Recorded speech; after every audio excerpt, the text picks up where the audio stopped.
ಅಯ್ಯೋ ದುರ್ಗಾ, ಬಸ್ ತಪ್ಪಾಗತ್ತೆ ಅಂತ ಹೇಳ್ತಿದ್ದೀನಿ ತಾನೆ. ನಡಿ ನಡಿ ಬಾ. ಚಿಕ್ಕಮ್ಮ ಚಿಕ್ಕಮ್ಮ, ಅಯ್ಯೋ ಬಸ್ ತಪ್ಪಾಗತ್ತೆ ಅಂತ ಹೇಳ್ತಿದ್ದೀನಲ್ಲ, ನಡಿ ಬಾ.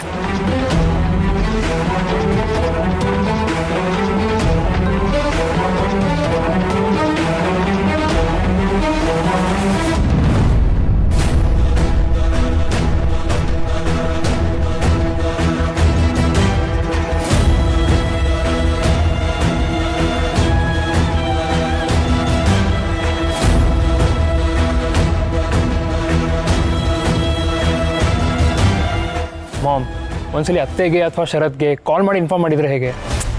ಪ್ರಯೋಜನ ಏನೂ ಇಲ್ಲ ತರುಣ್. ಅಲ್ಲ, ಅದಕ್ಕೆ ಯಾವುದೋ ಚಾರಿಟಿ ವರ್ಕ್ ಅಂತ ಔಟ್ ಆಫ್ ಸ್ಟೇಷನ್ ಹೋಗಿದ್ದಾರೆ. ಇನ್ನು ಶರತ್ತು ಯಾವುದೋ ಇಂಪಾರ್ಟೆಂಟ್ ಮೀಟಿಂಗ್ ಅಂತ ಆಫೀಸಲ್ಲಿರ್ತಾನೆ. ಸಂಜೆವರೆಗೂ ಅವರಿಬ್ಬರು ಫೋನ್ ಕಾಲಿಗೆ ಸಿಗಲ್ಲ. ಇನ್ನು ಸುಮ್ಮನೆ ಇರು.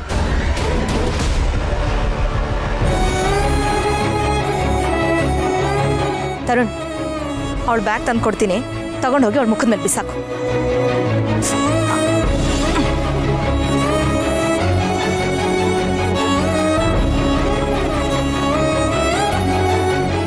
ಛೇ, ಯಾಕೆ ಹೀಗಾಗ್ತಿದೆ? ದುರ್ಗನ್ ಚಿಕ್ಕಮ್ಮನ ಇಂಟೆನ್ಷನ್ ಸರಿ ಇಲ್ಲ ಅನ್ನಿಸ್ತಿದೆ. ಯಾವುದಕ್ಕೂ ಹಳ್ಳಿವರೆಗೂ ಇವ್ರನ್ನ ಫಾಲೋ ಮಾಡೋದು ಒಳ್ಳೇದು ಅನ್ನಿಸ್ತಿದೆ.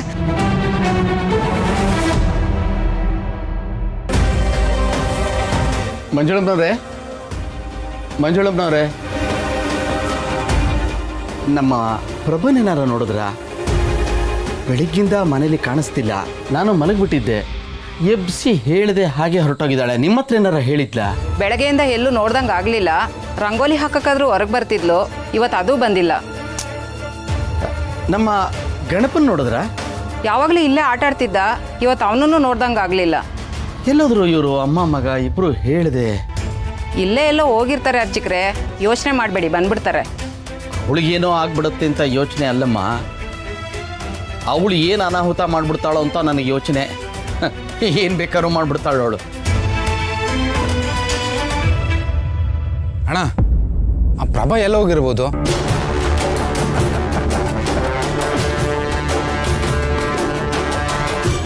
ಎಲ್ಲಿ ಕೀ ಕೊಟ್ಟರೆ ಬೊಂಬೆ ಕುಣಿಯುತ್ತೋ ಅಂತ ನನಗೆ ಚೆನ್ನಾಗಿ ಗೊತ್ತು. ಅವಳೀಗ ಬಲಿಗೆ ಕುರಿನ ಕರ್ಕೊಂಡು ಬರೋಕ್ಕೆ ಹೋಗಿದ್ದಾಳೆ. ನಾವು ಬಲಿ ತಗೊಳ್ಳೋದಕ್ಕೆ ರೆಡಿ ಮಾಡ್ಕೋಬೇಕಷ್ಟೇ.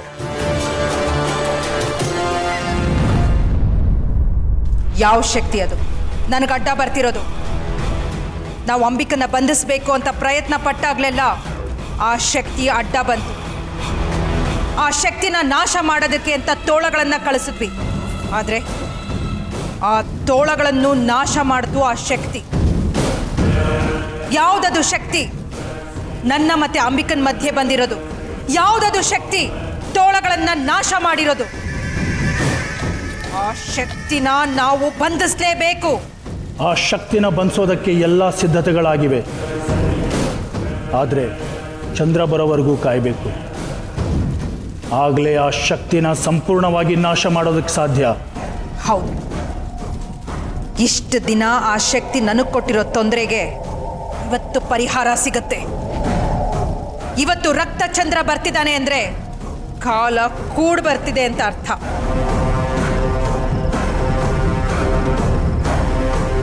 ನನ್ನ ಕೈನಲ್ಲಿರೋ ಈ ಗಾಯದ ಗುರುತು ನೋಡಿದಾಗಲೆಲ್ಲ ಆ ಶಕ್ತಿನ ಬಂಧಿಸೋವರೆಗೂ ನನಗೆ ಸಮಾಧಾನ ಸಿಗಲ್ಲ.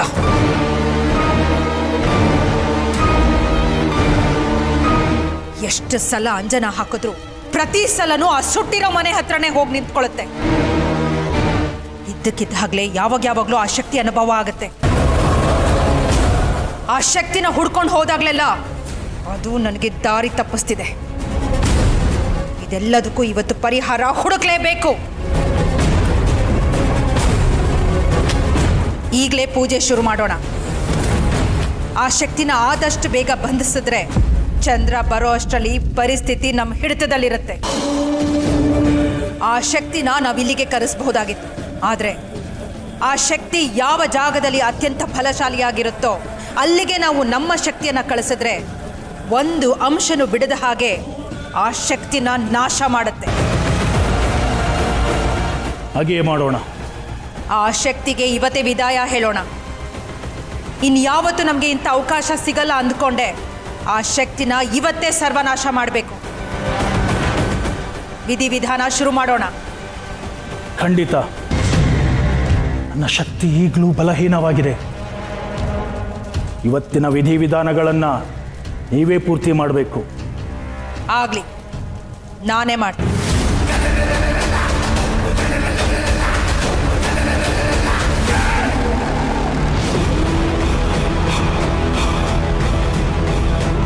ಫಟ್ ಸ್ವಾಹ.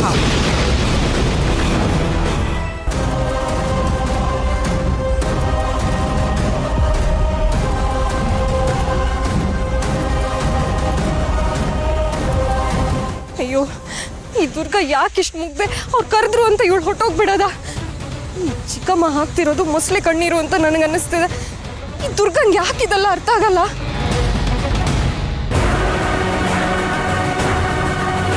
ಫಟ್ ಸ್ವಾಹ.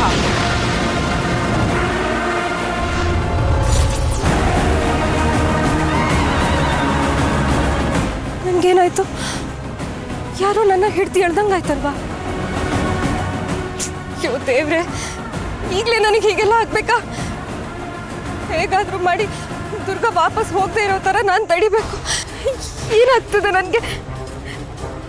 ಯಾಕೆ ಹೀಗಾಗ್ತದೆ ತಾಯಿ? ಅಲ್ಲ ಚಿಕ್ಕಮ್ಮ, ಯಾಕೆ ಅಂತಾದ್ರೂ ಹೇಳಿ, ನಂಗೆ ಯಾಕೋ ತುಂಬಾ ಭಯ ಆಗ್ತಿದೆ. ಹೇಳ್ದಲ್ಲ ದುರ್ಗ, ಊರ್ ಸೇರೋವರೆಗೂ ಪ್ರಶ್ನೆ ಕೇಳಬಾರ್ದು ಅಂತ. ನಡಿ, ಬಸ್ ಸ್ಟಾಪ್ ಹೋದ್ರೆ ಕಷ್ಟ. ಬಾಬಾ. ಪಾಪ ಪುಟ್ ಮೇಡಮು, ನಾನು ಕಳ್ಸೋಕ್ಕೆ ಮನಸ್ಸೇ ಆಗಿರ್ಲಿಲ್ಲ ಅನ್ಸುತ್ತೆ ಅವಳಿಗೆ. ಎಷ್ಟು ಬೇಜಾರಾಗಿದ್ದಾಳೋ ಏನೋ.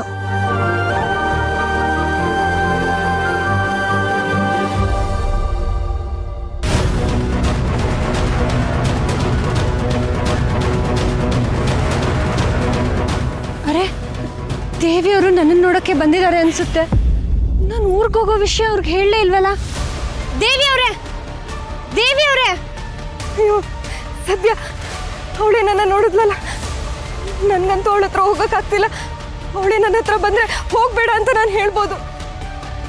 ಚಿಕ್ಕಮ್ಮ, ಒಂದ್ ನಿಮಿಷ, ನಂಗೆ ಬೇಕಾದವ್ರು ಅಲ್ಲಿ ನಿಂತಿದ್ದಾರೆ, ಹೋಗಿ ಮಾತಾಡ್ಸ್ಕೊಂಡ್ ಬಂದ್ಬಿಡ್ತೀನಿ. ಆಹಾ, ತಪ್ಪಿಸ್ಕೊಂಡು ಹೋಗಕ್ಕೆ ಏನೋ ನಾಟಕ ಮಾಡ್ತಿದ್ಯಾ? ಅಲ್ಲಿ ಯಾರೂ ಇಲ್ಲ, ತುಂಬ ಬೇಕಾದವರು ನಿಂತಿದ್ದಾರೆ. ಯಾವುದೋ ದೆವ್ವ ಇರಬೇಕು. ನನ್ನ ಕಿವಿಗೆ ಹೂವಿಡ್ತಿದ್ದಾಳೆ. ದುರ್ಗಾ, ನೀನು ಹೋಗಿ ವಾಪಸ್ ಬರೋಷ್ಟರಲ್ಲಿ ಬಸ್ಸು ಹಳ್ಳಿ ತಲುಪಿರತ್ತೆ. ನಡಿ ಬೇಗ, ನೀನು ನಡಿ. ಅಲ್ಲ ಚಿಕ್ಕಮ್ಮ, ಒಂದೇ ನಿಮಿಷ, ಹಿಂಗೆ ಹೋಗಿ ಬರ್ತೀನಿ ಅಂತ ಹೇಳ್ಬರ್ತೀನಿ. ನೀನು ಹೇಳಿ ಬರೋ ತನಕ ಕಾಯೋದಿಕ್ಕೆ ಬಸ್ ಡ್ರೈವರ್ ನಮ್ಮ ಸೋದರ ಮಾವ ಮಗನ. ನಡಿಯೇ ಸುಮ್ಮನೆ, ನಡಿ ನಡಿ ಬಾ. ಅಲ್ಲ ಚಿಕ್ಕಮ್ಮ, ಬಾ.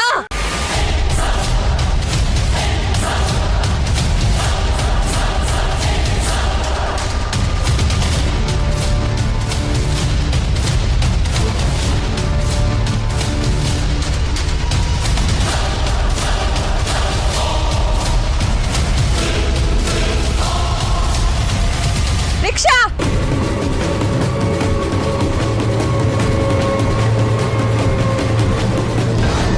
ಬಸ್ ಸ್ಟ್ಯಾಂಡಿಗೆ ನಡಿಯಪ್ಪ. ಸರಿ ಅಮ್ಮ.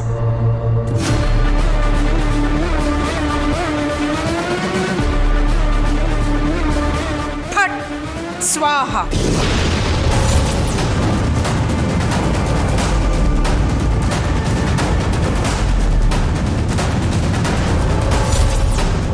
ತಾಯಿ, ನನಗೆ ಯಾಕೆ ಹೀಗಾಗ್ತದೆ? ನಾನು ಮತ್ತೆ ಬಂದು ಅದನ್ನ ಯಾರು ಮಾಡಿದ್ರು? ನಾನು ಇದರಿಂದ ಆಚೆ ಹೋಗ್ಬೇಕು, ದುರ್ಗಾನ ತಡಿಬೇಕು. ಅವಳು ಅವಳು ಅಪಾಯದಲ್ಲಿದ್ದಾಳೆ ಅಂತ ಅನ್ನಿಸ್ತಿದೆ. ತಾಯಿ, ನನ್ನ ನೀನೇ ಕಾಪಾಡು ತಾಯಿ.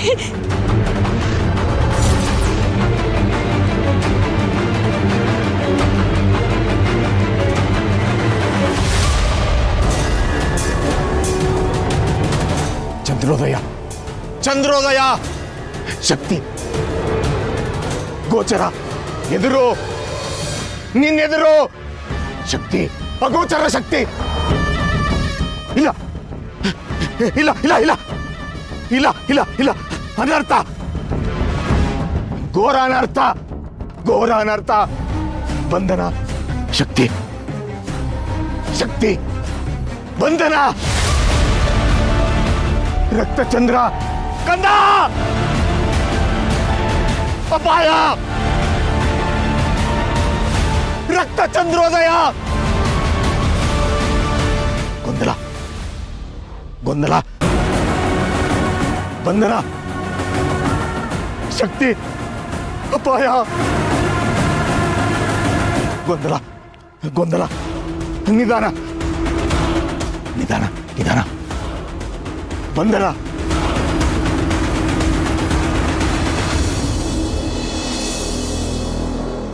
ಚಿಕ್ಕಮ್ಮ ಯಾಕಿಷ್ಟು ಅವಸರದಲ್ಲಿ ಕರ್ಕೊಂಡು ಹೋಗ್ತಿದ್ದೀರಾ? ನಿನ್ನಿಂದ ಏನು ಮುಚ್ಚಿಡ್ತಿಲ್ಲ ಅಲ್ವಾ? ಚಿಕ್ಕಪ್ಪ ಹುಷಾರಾಗಿದ್ದಾರೆ ತಾನೆ? ಅವ್ರಿಗೇನು ಗುಂಡು ಕಲ್ತಾರ ಇದ್ದಾರೆ, ಆಗಿರೋದೆಲ್ಲ ನಮ್ಗೇನೆ. ನೀನ್ ಬಾ ಸುಮ್ನೆ. ಅಕ್ಕ ಇನ್ ಯಾಕಾರು ಊರಿಗೆ ಬಂದು ಇನ್ನೇ ನಡೆದಿದ್ದು ಗೊತ್ತಲ್ವಾ? ನನಗೇನು ಆಗಲ್ಲ ಕಣೋ. ಯಾರಿಗೋಸ್ಕರನೋ ಹೆದರ್ಕೊಂಡು ನಾನು ಯಾಕೋ ಬರಬಾರ್ದು? ನೀನು ಸುಮ್ಮನೆ ಬಾ. ಏಯ್, ಏನದು ಗುಸುಗುಸು? ಯಾಕಷ್ಟು ನಿಧಾನಕ್ಕೆ ನಡೀತಿದ್ದೀರಾ? ಬೇಗ ಬೇಗ ಹೆಜ್ಜೆ ಹಾಕಿ, ತಡ ಆದ್ರೆ ಅನಾಹುತ ಆಗತ್ತೆ. ಅಂತೂ ಹೇಗೋ ದುರ್ಗನ್ನ ಊರಿಗೆ ವಾಪಸ್ ಕರ್ಕೊಂಡು ಬಂದಾಯ್ತು. ಇವಳು ಊರಿಗೆ ಬಂದಿದ್ದಾಳಂತ ಗೊತ್ತಾದ್ರೆ ನಮ್ಮ ಮನೆ ಕರೆಂಟು ನೀರು ಎಲ್ಲ ಕೊಡ್ಬೋದು, ಮನೇನೂ ಉಳಿಯತ್ತೆ. ಇವಳನ್ನು ಗುರೂಜಿಗೆ ಒಪ್ಪಿಸ್ಬಿಟ್ರೆ ನಮ್ಮ ಭವಿಷ್ಯನೂ ಒಂದು ಹಂತಕ್ಕೆ ಬರುತ್ತೆ. ಹಬ್ಬ, ಎಲ್ಲ ತಲೆನೋವು ಕಳೆದ್ರೆ ಸಾಕು. ಪುಟ್ ಮೇಡಮು ಊಟ ಮಾಡಿರ್ತಾಳೋ ಇಲ್ವೋ? ಅವಳು ನಿದ್ದೆ ಮಾಡೋ ಹೊತ್ತಾಯ್ತು. ಏನು ಮಾಡ್ತಿರ್ತಾಳೆ? ಒಂದ್ಸಲ ಫೋನ್ ಮಾಡಿ ವಿಚಾರಿಸೋದೇ ಸರಿ.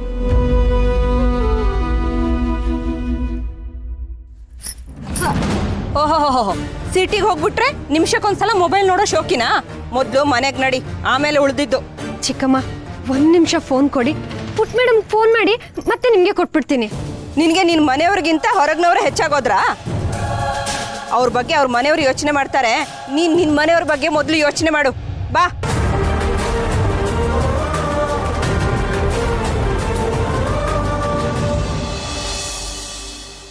ಈ ಪಿಳ್ಳದೊಂದು ಗೋಳು ಪ್ರಾಣಿ ಮುಗಿಯದೇ ಇಲ್ಲ ಅನ್ನತ್ತೆ. ಅಲ್ಲ ಪ್ರಾಣಿ, ಒಂದು ಮಾತು ಬಾಯ್ಬಿಟ್ಟು ಆಡದೇ ಇದ್ರು ಕೂಡ ಮನೆಯೆಲ್ಲ ಅಲ್ಲಾಡಿಸ್ಬಿಡ್ತಾಳಲ್ಲ ಇವಳು. ಹೋಗ್ಲಿ ಬಿಡೆ, ಹುಷಾರಿಲ್ಲ ಅನ್ಸುತ್ತೆ. ಸುಮ್ಮನೆ ರೀ ಪ್ರಾಣಿ, ಅವಳಿಗೇನು ರೋಗ ಆಗಿದೆ? ಎಲ್ಲ ನಾಟಕನೇ. ಡ್ಯಾಡ್, ಈತ ಮಧ್ಯಾಹ್ನದಿಂದ ಮಲ್ಕೊಂಡೇ ಇದ್ದಾಳೆ. ಡಾಕ್ಟ್ರಿಗೆ ಹೇಳೋದು ಬೆಟ್ರ್ ಅಲ್ವಾ? ಹೌದು ತರುಣ್, ಈಗಲೇ ಡಾಕ್ಟ್ರಿಗೆ ಫೋನ್ ಮಾಡು, ಬಂದು ನೋಡಲಿ.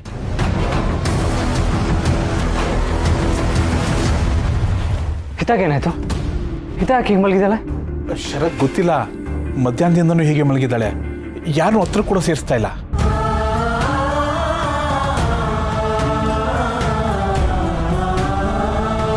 ಕಂದ, ಏನಾಯ್ತು ನಿನಗೆ? ಹುಷಾರಿಲ್ವಾ? ಜ್ವರನಾ? ಒಂದ್ಸಲ ಚೆಕ್ ಮಾಡ್ಲಾ?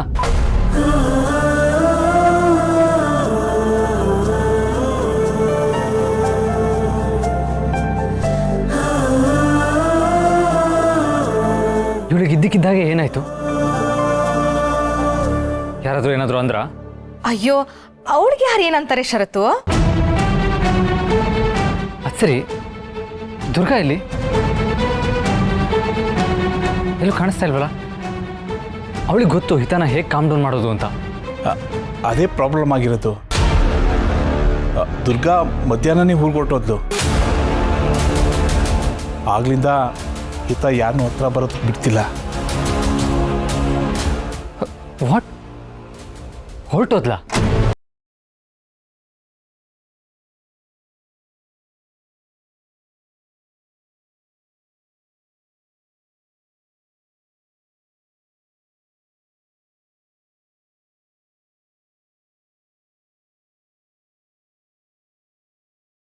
ದುರ್ಗಾ ಜೊತೆ ಹೊಂದ್ಕೋತಾ ಇದ್ಲು.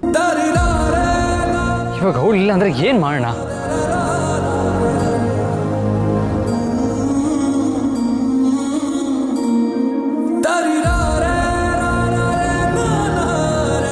ಹಿತ ಪುಟ, ಏನಾಯ್ತು ಕಂದ? ಯಾಕೆ ಹೀಗಿದೆಯಾ? ಏನಾದ್ರೂ ಬೇಕಾ?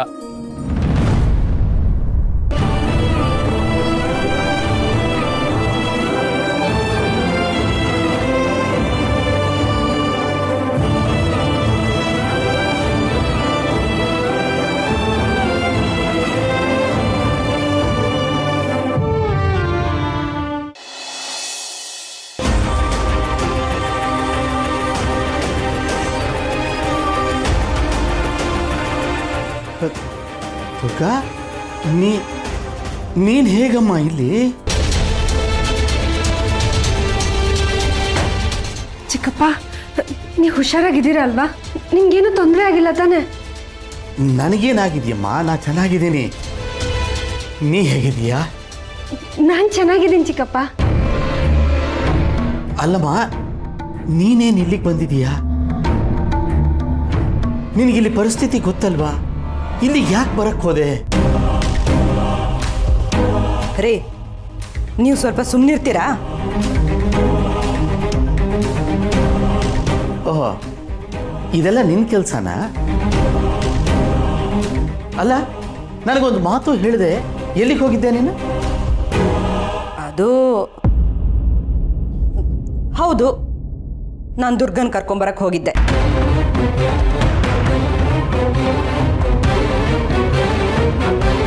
ಪ್ರಭಾ, ಅವಳನ್ನ ಯಾತಕ್ಕೆ ಇಲ್ಲಿ ಕರ್ಕೊಂಬರಕ್ಕೆ ಹೋದೆ? ಇಲ್ಲಿ ಸುರಕ್ಷಿತವಾಗಿ ಇಲ್ಲ ಅಂತ ತಾನೇ ಅವಳನ್ನ ಅಲ್ಲಿ ಕಳಿಸಿದ್ದು. ಬುದ್ಧಿ ಇದೆಯಾ ನೀಗೆ? ಅದು ಚಿಕ್ಕಪ್ಪ, ಮನೇಲೇನೋ ಸಮಸ್ಯೆ ಅಂದ್ರು, ಅದಕ್ಕೆ ನಾನೇ ಬಂದೆ. ಚಿಕ್ಕಮ್ಮಂಗೇನು ಅನ್ಬೇಡಿ, ಅವ್ರದ್ದೇನು ತಪ್ಪಿಲ್ಲ ಇದರಲ್ಲಿ. ದುರ್ಗಾ, ಇದನ್ನೆಲ್ಲ ನಿಂಗೆ ಹೇಗಮ್ಮ ನಾನು ಅರ್ಥ ಮಾಡಿಸ್ಲಿ? ನೋಡಮ್ಮ, ಇಲ್ಲಿ ಜನ ಸರಿ ಇಲ್ಲ, ಇಲ್ಲಿ ನೀನಿರೋದು ಸುರಕ್ಷಿತ ಅಲ್ಲ. ಅಲ್ಲ ಕಣಮ್ಮ, ನಿಮ್ಮ ಚಿಕ್ಕಮ್ಮ ಬಂದು ನೀನು ಕರೆದ ತಕ್ಷಣ ನನಗೊಂದು ಫೋನ್ ಮಾಡಿ ಕೇಳಬೇಕು ಅಂತ ಗೊತ್ತಾಗ್ಲಿಲ್ಲ.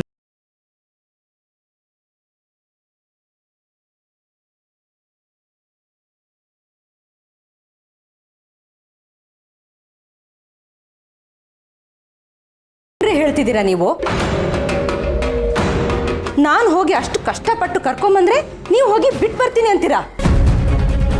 ನೋಡು ಪ್ರಭಾವತಿ, ನೀನು ಚಿಕ್ಕಪ್ಪ, ನೀವೇನು ತಲೆ ಕೆಡ್ಸ್ಕೋಬೇಡಿ, ನನ್ಗೇನು ಆಗೋದಿಲ್ಲ. ಇಲ್ಲಿ ಕೆಲಸ ಎಲ್ಲ ಮುಗಿಸ್ಕೊಂಡು ನಾನು ಮತ್ತೆ ವಾಪಸ್ ಹೋಗ್ಬಿಡ್ತೀನಿ. ಅದ್ ಸರಿ, ಮನೇಲೆಲ್ಲ ಕತ್ಲೆನೆ ತುಂಬಿದೆ ಅಲ್ಲ? ಯಾಕೆ ಮನೇಲಿ ಕರೆಂಟ್ ಇಲ್ವಾ? ಇಲ್ಲಮ್ಮ, ಅದು ಈ ಎಲೆಕ್ಟ್ರಿಕ್ ತಂತಿ ಮೇಲೆ ಮರ ಬಿದ್ದುಬಿಟ್ಟು ಕರೆಂಟ್ ಕಟ್ ಆಗಿದೆ ಕಣಮ್ಮ. ಆದ್ರೆ ಪಕ್ಕದ ಮನೇಲಿ ಕರೆಂಟ್ ಇದಾಗಿತ್ತಲ್ಲ? ದುರ್ಗಾ, ತಂತಿ ಮೇಲೆ ಮರ ಬಿದ್ದು ಕರೆಂಟ್ ಬರ್ತಿಲ್ಲ, ಪೈಪ್ ಮೇಲೆ ಮರ ಬಿದ್ದು ನೀರು ಬರ್ತಿಲ್ಲ. ಏನು, ಪೈಪ್ ಮೇಲೆ ಮರನಾ? ದುರ್ಗಾ, ನಿಮ್ಮ ಚಿಕ್ಕಮ್ಮ ಹೇಳಿದ ಮಾತೆಲ್ಲ ಕೇಳಿಸ್ಕೊಬೇಡ ನೀನು.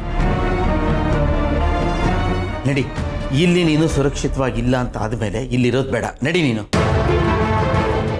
ಅಯ್ಯೋ, ನನ್ನ ಮಗ ಎಷ್ಟು ಸುಸ್ತಾಗಿದ್ದಾನೆ ರೀ. ನಾವು ಊಟನೇ ಮಾಡಿಲ್ಲ. ಅಡುಗೆ ಮನೇಲಿ ಏನಾದರೂ ತಿನ್ನೋದಿಕ್ಕಿದೆಯಾ? ಚಿಕ್ಕಮ್ಮ, ನಾನೇನಾದರೂ ಮಾಡ್ತೀನಿ ರೀ. ಅಷ್ಟು ಮಾಡಮ್ಮ.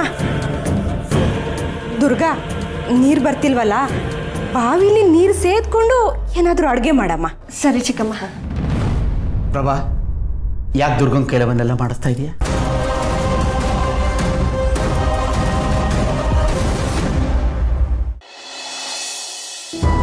ಇತ್ತ ಪುಟ, ನಿನಗೆ ಕೈ ತುತ್ತಂದ್ರೆ ಇಷ್ಟ ಅಲ್ವಾ? ಕೈ ತುತ್ತು ಕೊಡ್ಲಾ? ಕಂದ, ಒಂದು ಸ್ವಲ್ಪ ಊಟ ಮಾಡಬೇಕು ನೋಡು. ಸ್ವಲ್ಪ ಮೊಸರನ್ನ ತಿನ್ನು, ಇಲ್ಲಾಂದರೆ ರಾತ್ರಿ ಹೊಟ್ಟೆ ಉರಿಯುತ್ತೆ ಕಂದ. ಪ್ರಾಣಿ, ನಮ್ಮ ಶರತ್ತು ಈ ಪಿಳ್ಳೆ ಮುಂದೆ ತುತ್ತೂರಿ ಓದೋದು ಬಿಟ್ಬಿಟ್ಟು 2 ಬಾರ್ಸಿ ಊಟ ಮಾಡಿಸಿ ಮಲಗಿಸಿದ್ರೆ ಆಗಲ್ವಾ? ಜಾಣನ್ಗೆ ಮಾತಿನ ಪೆಟ್ಟು, ದಮ್ಮಗೆ ದೊಣ್ಣೆ ಪೆಟ್ಟು. ಹಾಗಲ್ವೇ? ತರುಣ್ ಚಿಕ್ಕವನಾಗಿದ್ದಾಗ ಅವನು ಊಟ ಮಾಡ್ತಾ ಇದ್ದಾಗ ನೀನು ಎಡ್ಕೊಟ್ಟು ಊಟ ಮಾಡಿಸ್ತಿದ್ದ. ಪ್ರಾಣಿ, ನಮ್ಮ ತರುಣ್ ಈ ಪಿಳ್ಳೆ 2 ಒಂದೇನಾ? ಸುಮ್ಮನೆ ನಿಂತ್ಕೊಳ್ಳಿ. ನಿನ್ನ ಫೇವ್ರೆಟ್ ಸ್ಟೋರಿ ಹೇಳ? ಸ್ಟೋರಿ ಕೇಳ್ತಾ ಊಟ ಮಾಡು. ಹೀಗೆ ಬಿಟ್ಟರೆ ಹಿತ್ತಂಗೆ ರಾತ್ರಿ ಜ್ವರ ಬರುತ್ತೆ. ಊಟ ಮಾಡಲಿಲ್ಲ ಅಂದರೆ ಮೆಡಿಸಿನಲ್ಲಿ ಹೇಗೆ ತಗೋತಾಳೆ?